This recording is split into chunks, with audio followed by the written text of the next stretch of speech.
Next time you should give it a couple weeks, let the baby air out a little bit. So yeah, it's nice. The whole family's close by. I like that. My brother, like I said, he's down in San Diego. He's the overachiever in the family. This is all true. He went to the Naval Academy. He became a Navy SEAL. He went to Harvard and got his master's in business. So there you go. Yeah. Hey, Andy, how come you're so pale? Just my brother's shadow my whole life.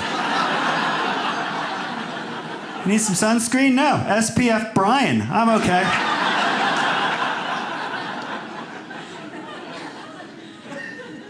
I swear this is true, right? When I moved out to Los Angeles, he was promoted to admiral in the Navy. Sounds like I'm making up a person.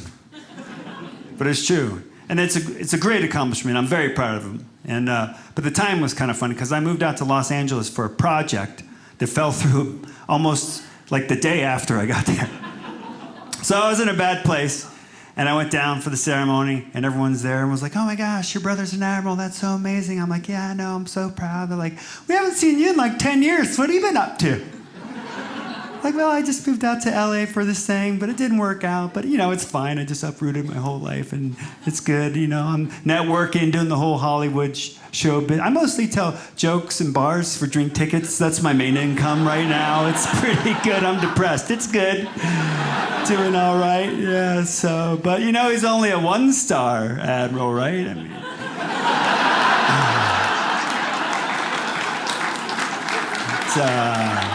it goes up to 4 stars, so he's like the worst of all the admirals, if you think about it. Like if the admirals have a picnic, he has to carry the cooler. That's his job.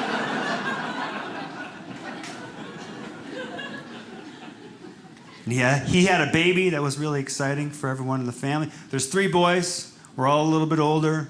That was the first baby. And out of the boys, it was a very exciting time for everyone in the family. He was so excited about the baby, he snapped up the photo of the baby like 15 seconds after the baby was born and texted it out to everyone in the family, which was too soon, is what it was. Yeah, just a little too soon. We like to tease in our family. I called him, was like, hey man, congratulations, the baby's gonna be beautiful very soon. Next time you should give it a couple weeks, let the baby air out a little bit. Develop some features. Because new parents always want to know, like, what do you think it looks like, mommy or daddy? I think it looks like a potato, kind of, right now. Potato with eyes.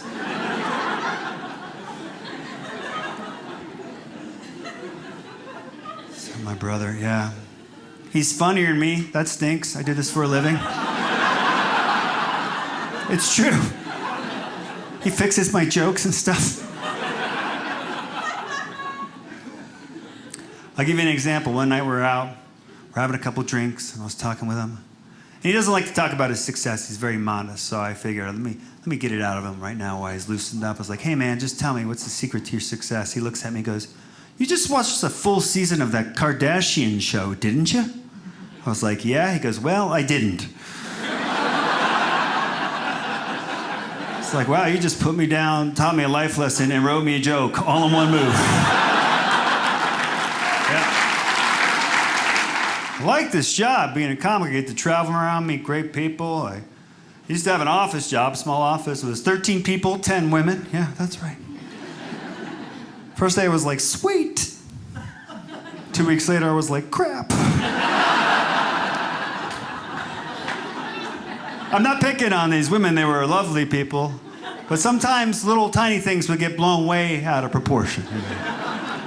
I'd walk through the break room like, hey, what's wrong? Oh, Betsy, she just took the last cup of coffee. She didn't even make a new pot. It says right on the wall next to the coffee machine, you kill it, you fill it. She dresses like she's homeless. What's that got to do with coffee? That's not... We weren't even talking about that. Great job. Been doing it a long time. Lots of travel with this job, long drives. I drive so much I have dreams about it. You guys ever had that dream that you're driving down the highway, right? Then you wake up and you're driving down the highway? It's kind of a scary one, isn't it? I fly a lot too. I like the airport. That's the only place you get to see people who are really out of shape running at full speed, you know? Like, if you were late for everything, you'd be in really good shape, buddy. Uh-oh, Cinnabon. I'll stop you right in your tracks, the Cinnabon. Starbucks every 10 feet at the airport, that's my favorite. I stopped at a Starbucks at the airport over the holidays a few years ago. They were doing a promotion. They asked me if I wanted to buy a pound of coffee to send off to the troops. I was like, sure, I'll do that. Then the lady puts me on the spot. She goes, well, we write them a message and we send it to them. What kind of message you want to send? I'm like, gee, I don't know. Stay alert, I guess. Yeah.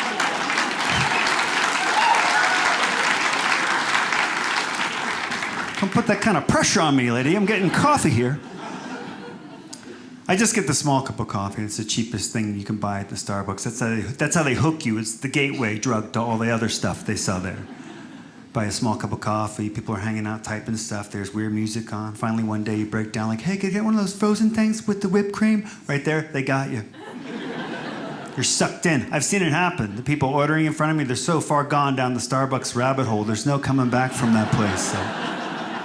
Hi, could I get the half-calf decaf soy latte, caramel macchiato, skinny, 2 pumps of vanilla, no foam, no whip, shot of espresso, make that cold, light ice, 3 sugars of Splenda, and a sweet and low grande in a venti cup with room for cream. Like, how do you know how to order that?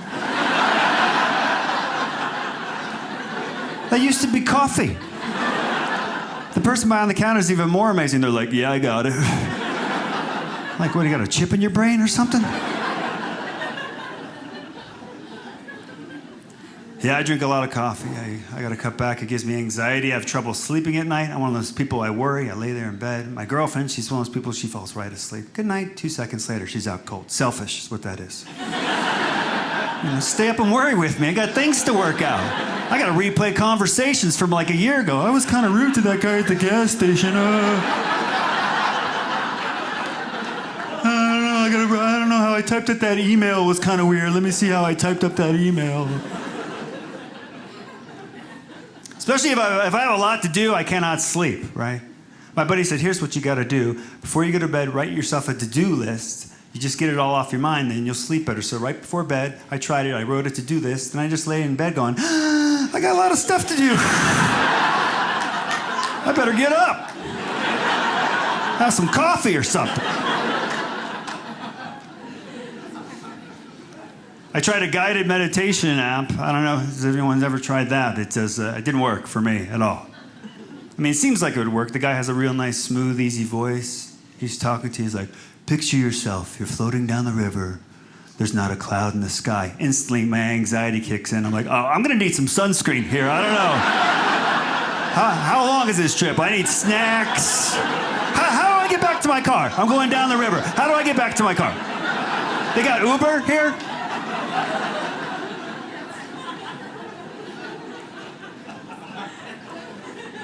Someone has suggested I switch over to tea, hot tea, the herbal tea, right? Something about it, though. It's kind of fancy, you know? There's string involved. I won't do it. I won't. It's a thing in my head. Even if someone orders a hot tea across the table from me, I kind of get this thing like they're sitting there judging me like, you know, I'm just a little bit better than you are. Yeah. Enjoy your coffee, you savage. I have balance in my life. Yeah, namaste. Egg whites, right? Oh, thank you. Yeah. It's a very British thing, the tea. Now, the Americans, we got upset with the Brits back in the 1700s. We pushed all their tea into the Boston Harbor. You guys probably remember that from history class. I don't remember why we did it, because I went to public school, but something to do with the tea, right? We got angry with the tea, and we tried to drown the tea. And you can't drown tea. It just makes more tea. They didn't think it through. And we're like, how can we get back at those Brits with their hot tea? Iced tea. That's how we did it. That's American. You gotta sip your tea, you pansies. We're gonna chug it. Yeah. USA. USA. Hey, let's add 6 pounds of sugar to this stuff. USA. USA. What about Red Bull and ginseng in a 40-ounce can? USA. Oh my goodness, my pants don't fit. That's the history of America. Yeah.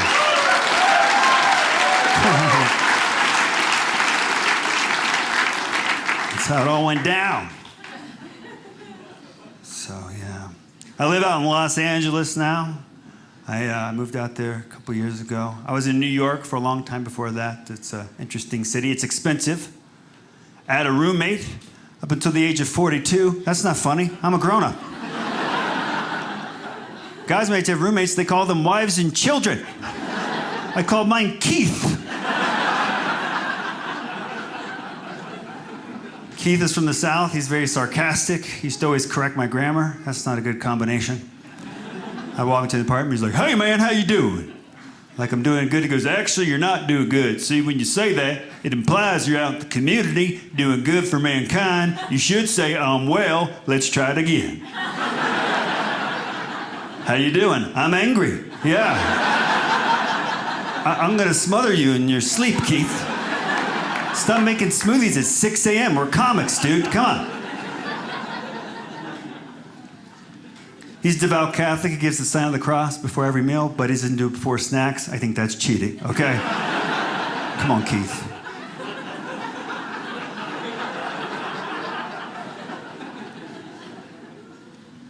So Los Angeles is all right. I've been out there, like I said, a couple years. About a year into it, I wasn't sure what I felt about the place. There's a lot of people got opinions about Los Angeles. It's different, especially than the East Coast. And so I remember about a year into it, I was at the airport, and I remember thinking to myself at the time, I was like, wow, I can't wait to come home. I'm like, I think I like it here. Then I'm waiting in the gate area, and right in the gate area, some guy starts doing yoga. I'm like, oh, that's right. I hate it here. Yeah, that's right. I don't know, there's that whole kind of like, I don't know, hippy-dippy thing that's going on there in LA. Like, my neighbor, she's into that. She's like, I meditate 3 hours a day. I'm very spiritual. I was like, I think you're very lazy, actually. You should get a job, do something. I like that my apartment is, it's bigger. It has a hose. That was exciting for me. I was in New York for 8 years, never had a hose. I went for a jog, I came back, I saw the hose, something came over me, I decided to have a drink from the hose. Remember doing that as a kid? Yeah. There's a very specific taste to the hose. It was nostalgic, I felt young again. I wish there was an option when you went out, like, would you like sparkling or tap? I'm like, do you have hose? I would love something in like a Home Depot, Garden Green, maybe. That'd be nice. Everyone's super healthy. They're on all these weird health kicks out there. Same neighbor taught me into doing a 10-day juice cleanse. You know what those are? You just, no food. Just drink juice for 10 days straight. No food. She's like, you gotta do it. It eliminates all the toxins in your body. I made it like 2 days because it eliminates all the toxins in your body. Also eliminates all the joy in your soul. Yeah. Yeah.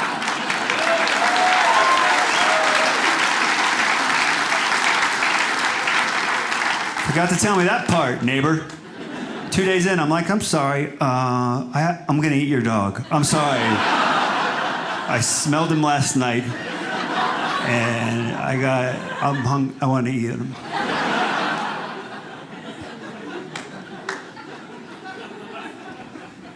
So yeah, it's pretty cool out there. I have family out there. My brother lives 2 hours south. My dad's 2 hours south in San Diego. My mom just moved out there, so that's nice. My brother settled down.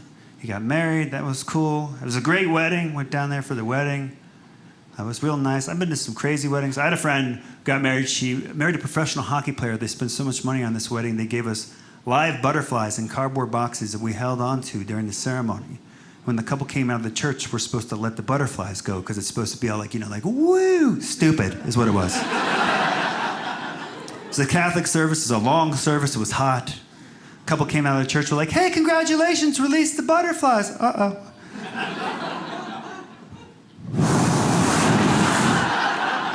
Hey, get up. You're on. Like, I think you guys hurt the butterflies. Hope you're happy in your brand new lives, murderers.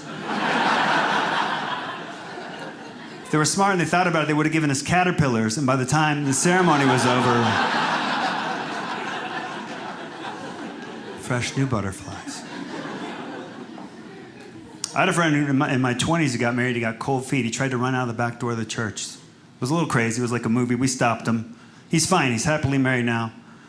We saw it coming, though, because he felt like he kind of got coerced into getting married. It was like an erosion of his willpower over time, like a slow wearing down over the years, like a grinding away, you know. Like that old Tootsie Pop commercial, like, how many licks does it take to get to the center of my delicious Tootsie Pop soul? I don't know, maybe we should move in together. A 1. Hey, let's watch Dancing with the Stars. A 2. I think you spend too much time with your friends. A 3. I'm pregnant.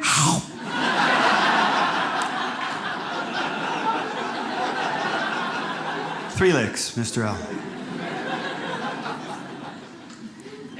Been to some great weddings. My cousin got married on the beach in Florida. That was a nice one. This is like 10 years ago. It was one of the best weddings I ever went to. It was very lavish. We're at the reception. We're in our meal. It's chicken. There's a little card on the table that says, tonight's entree, free-range chicken. 10 years ago, I didn't know what that was.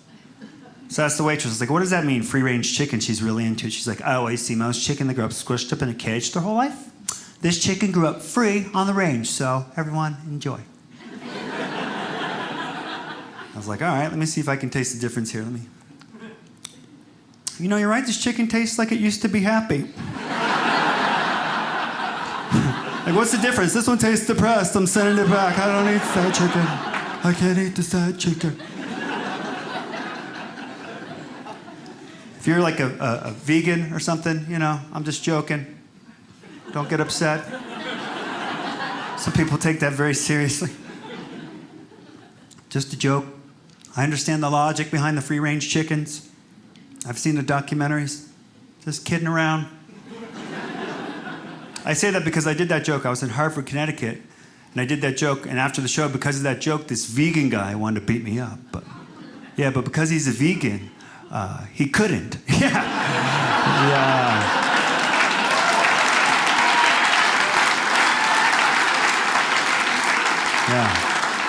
He lacked the essential vitamins and proteins necessary to throw a decent punch. Plus, you see it coming because the skin's translucent. Just watch the muscles contract, like, uppercut, whoa. You telegraphed that, buddy, yeah. Here, celery stick, go get it.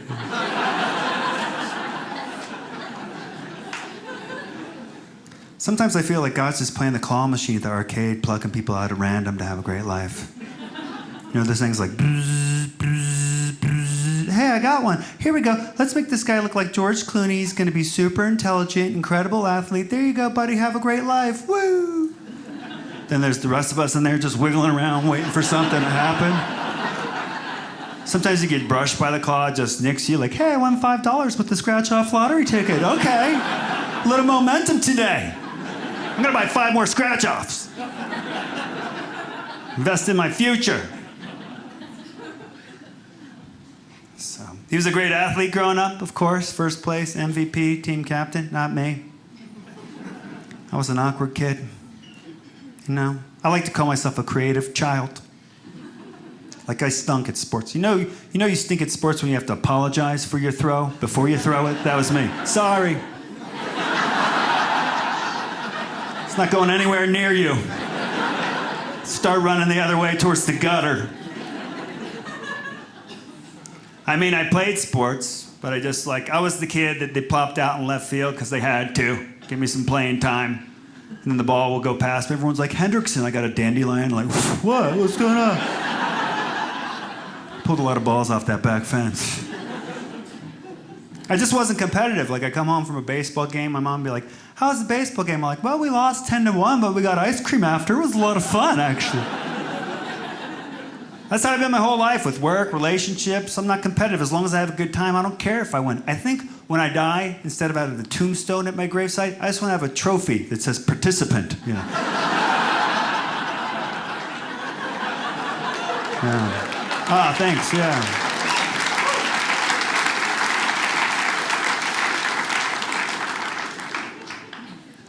So I'm happy to have my mom out there. It's great to have her out there.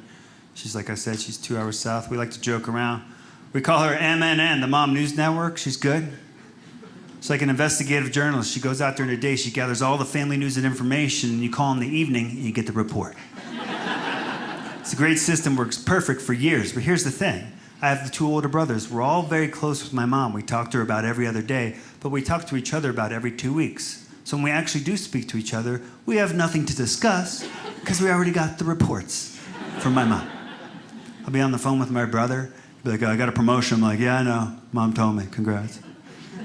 He's like, "Well, we're heading to the mall this weekend. We're going to check out." I'm like, "Dude, I just talked to Mom, so I got it." He's like, "Well, we're having another baby." I'm like, "Congrats, man. Mom told me." He's like, "I haven't told Mom yet." I'm like, "Well, she's got a source." Yeah. My dad's different. He's like a tabloid journalist. He gets the story all mixed up, whatever sounds good. He's like the original fake news, my dad. Be on the phone with my dad. He's like, "Oh, well, I don't know. Your brother got some waitress pregnant. I don't know." I'm like, "Dad, that's his wife." "Yeah, well, whatever. You know what I meant. She used to wait tables."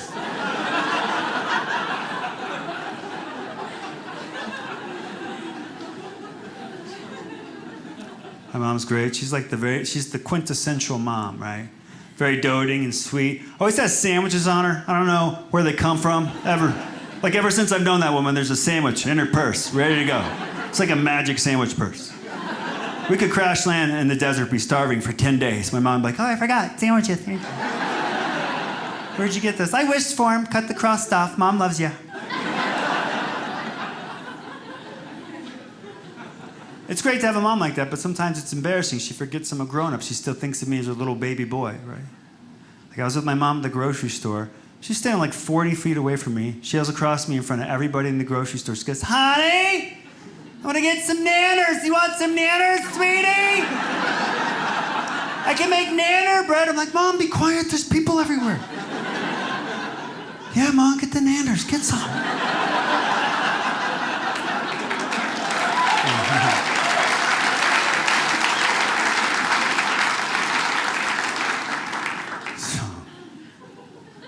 My nanner bread. She's in a cult, my mom. You wouldn't think a nice lady like that would be involved in a kind of weird cult. They brainwashed her. They call themselves the Scrapbookers. Are you familiar with this group? Yeah, they recruited her. They brainwashed her. They disappear for weekends. I don't know what's going on. She comes back for these things. She's like in a scrapbook trance, everything. So I'll save that, put it in the scrapbook. This is the receipt for when I bought the scrapbook. I'm going to put that in the scrapbook. This scrapbook's got pictures of all my favorite scrapbooks. It's like a scrapbook best of scrapbook. That's a picture of the ceiling. That's the point of view from the scrapbook's point of view. I thought that was pretty clever.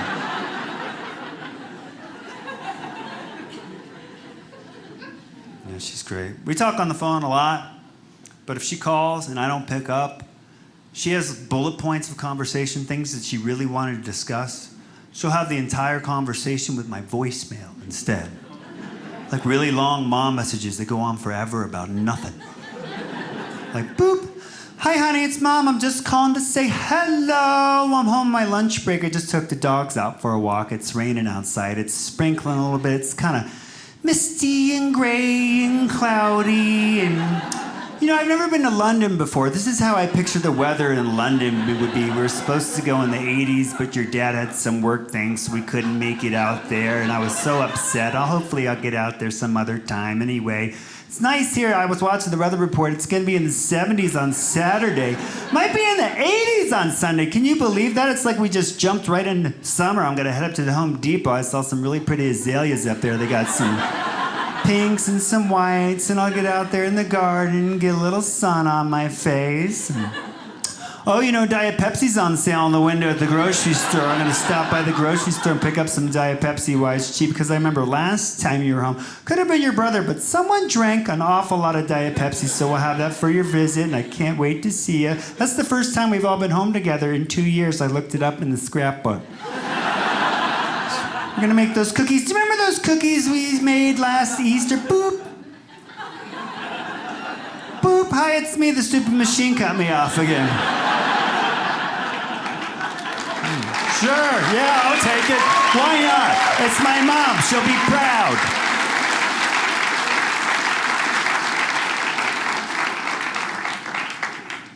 She still calls it the machine. She's calling me from a cell phone to my cell phone She used the old terminology. The tape, I get her on the phone. She's like, honey, I was leaving a message and the tape ran out. I want to correct her. I'm not going to. It's my mom. But I want to say, Mom, it's the future. And, well, you spoke so long, you filled up a computer. That's what happened. I don't know how much memory they have at Verizon. You used all of Verizon's data, Mom. No one across the country can make phone calls right now because you left messages for your 3 sons. Great. So she's retired now. She's out in California. She's relaxing. She got a job at a place called Paws. And it's like a dog rescue. She's happy there. We're all big dog people in our family. My mom's a huge dog person. She sends me articles about dogs. Signs me up for stuff. Like randomly one day I just started getting emails with pictures of basset hounds. I was like, what is this? A week later I was talking to my mom. She's like, oh, I forgot to tell you I signed you up for the Daily Drool. So it's just bassets. I thought you'd like it. And I kind of do like it, but still. Just don't throw my email out there to everybody. Collecting my data. Big dog. She sends me articles about dogs. I didn't know this. There's science out now. I read this article she sent me. They say dogs don't just pee on stuff to mark their territory. They're actually like getting messages from other dogs by smelling their pee. Their sense of smell is that strong they can interpret information about the other dogs. Like if it's stressed out, if it's ready to mate. Basically, fire hydrants are like Facebook feeds for dogs. Like, I just got neutered, frowny face. They hide medicine in cheese, pass it on.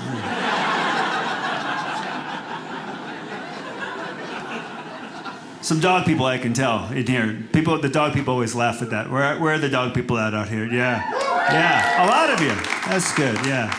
That's a funny trick that dogs can do. Almost all the dogs can do this. You can hide their medicine in like bread or even peanut butter. They'll eat everything around it, and then out comes the pill on the kitchen floor. Still dry. Like, how'd you do that? Teach me, magic dog.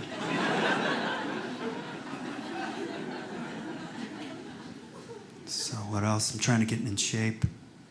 Get back in shape. I did a half marathon. Yeah. Yeah. Proud of it. It's like 10 years ago, but still. How it happened, I didn't even want to do it. I went out with my cousin. He's a triathlete. We had a wild night. I woke up the next day. There's an email in my account that says, thank you from the Long Branch, New Jersey half marathon. I was like, what? What is it?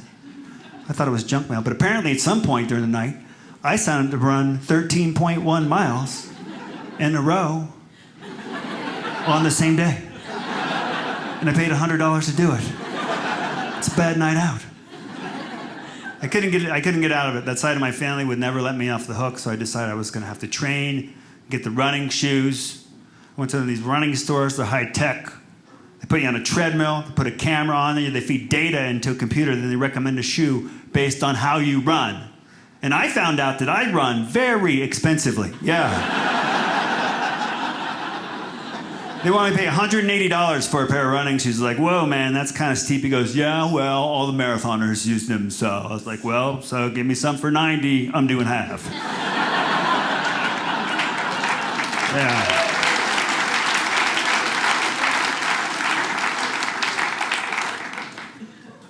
So, I didn't train properly. That was the problem. I did finish, but I didn't train properly.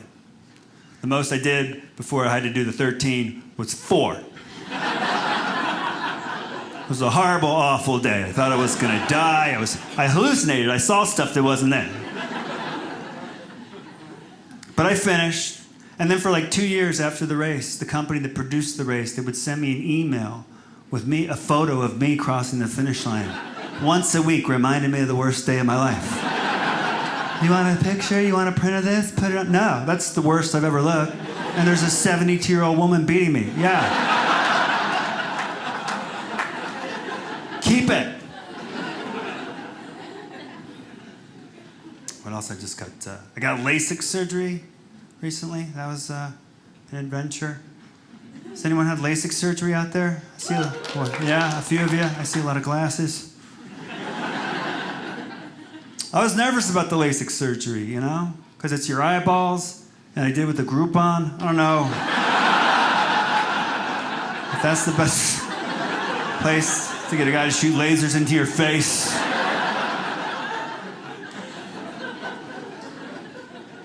I read all the reviews. This is a true review I read. One woman wrote, "Best money I ever spent, but crying felt weird for the first month." How much do you cry? That's strange.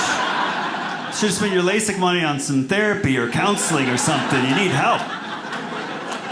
Prioritize, lady. The doctor offered me something called Monovision Surgery. That's where the prescriptions are different in each eye on purpose. He said, you'll sacrifice a little bit on your distance vision, but as you get older, it'll be a lot easier for you to read. I was like, well, I'm not much of a reader, but well, I was hoping. Could you just set my eyes for TV? That'd be good.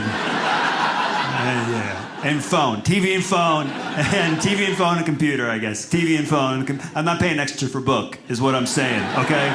I know how these Groupons work. You lowball us, we get in there, and you upcharge us for book, and I'm not going for it. Yeah.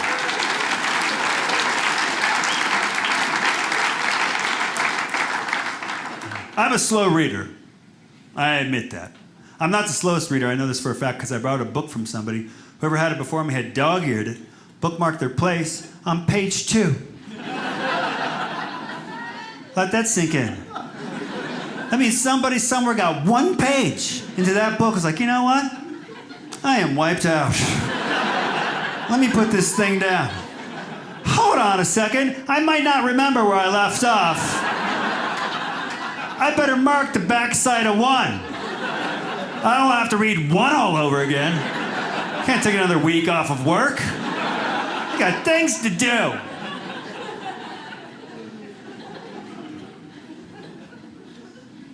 So yeah, California's all right. I'm glad I made the move. I met a wonderful girl. I got a nice girlfriend. She's great. Dating was tough out there at first. It's weird. There's a lot of the beautiful people I met. I had a friend came to visit me. He's like, oh man, all these girls are like supermodels. I'm like, hold on. First of all, that term bothers me, supermodel. I think it's pretentious. It's not super people. They just make more than other people in their industry. You don't see that in any other line of work. I looked it up. Superintendent, that's the first one I came across. It doesn't even really fit. Because that's one word. It's not superintendent. Like intendant is not a job. Would that be an awesome job, just sitting around intending to do stuff all day? I'd love to have that job. Yeah.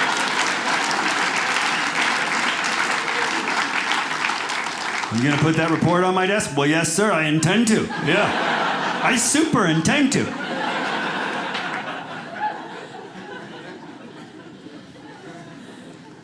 Yeah, and then I dated another girl I met out there. She's really into wine. She drank a ton of wine. Called herself a wine connoisseur. I'm like, no, you're drunk. That's what that is. She took me to a wine tasting. I didn't want to go. It's like the tea thing to me, right? It's kind of fancy. I had fun, though. I was watching people. Something happens to people when they get into a winery. They get the first glass of wine in their hand, right? Just the very act of doing this, that changes you. They feel special, sophisticated. Everyone starts using wine vocabulary they never used before. All of a sudden, they're all experts. Everyone's walking around, oh, oaky, it's very oaky. You get a couple glasses, you start chatting up with your neighbor. Where'd you guys come from? Oh, that's a long drive, I know. We parked over by the oaky, all right? The lady that works in knows way too much information about wine. She's pouring wine for us. We're standing around this tasting table. She's like, okay, now this one's a little acidic, all right? It tastes melon. Might get a bit of a melon flavor. Okay. Good, now swish it around the back of your palate. Everyone, I taste cantaloupe, all right? Get a nice cantaloupe mix. This last one really irritated me. For some reason, she looked right at me when she said it. She goes, I even get a hint of Asian pear. So she said, for real, Asian pear. Everyone around me was buying into it. I was so annoyed. Everyone's like, yeah, you know what? Yeah, I do taste Asian pear. That's amazing. I'm like, do you? Really? You just know what Asian pear tastes like off the top of your head? I saw you pull into the parking lot and throw out a McDonald's bag, okay? Now you got this refined palate all of a sudden.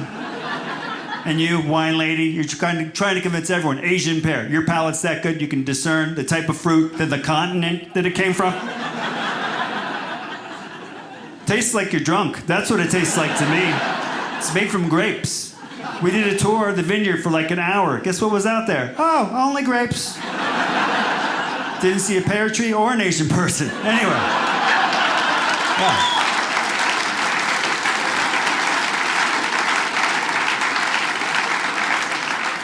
That'd be like me going, this flounder's delicious. Know what I taste? I taste turtle. You might get a bit of a turtle flavor, yeah. I taste seahorse. Swish it around your face. You get kind of a seahorse mix.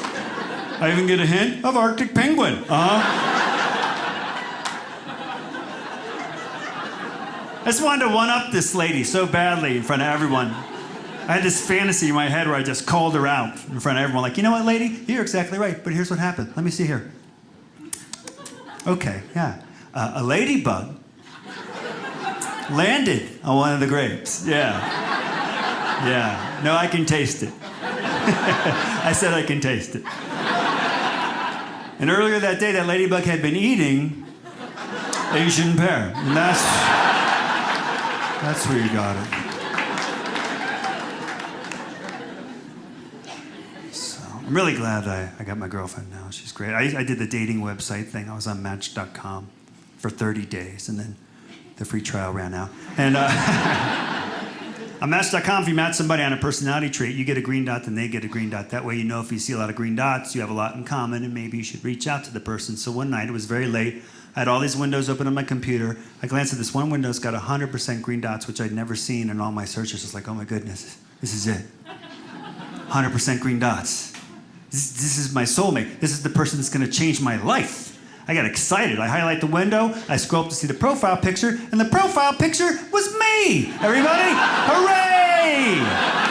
Apparently, some point earlier in the evening, I hit the button, view your own profile, and I matched myself perfectly. Yeah, thanks, Match.com.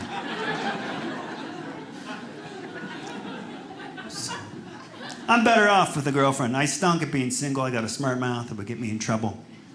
A couple summers ago, I was talking to this girl. Everything was going great. It's like, hey, I really like your glasses. She goes, oh, thanks. They're fake. I just wear them because they make me look more smarter.